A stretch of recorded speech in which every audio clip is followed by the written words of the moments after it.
Hi guys, welcome to our YouTube channel 1 to Step, and today I'm here with another new video to show you guys on how you can change your Bigo ID on Bigo Live.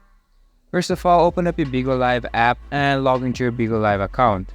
After you're logged into your account, it will be on the homepage of Bigo Live.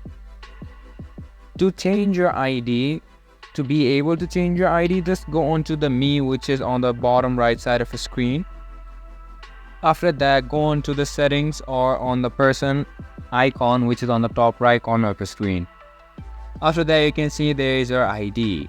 But right now, you are not able to change your ID in any way or any form unless you create a new account or delete your existing one. So it is just not possible to change your ID on Bigo Live. If you want to change your ID, you just have to create a new account and delete your current one. So guys, I hope you find the information of our video helpful. If you do, make sure to leave a like, subscribe to our YouTube channel and hit the bell notification. And don't forget to drop a comment for a review and for more content like this. See you guys in our next video. Thank you for watching.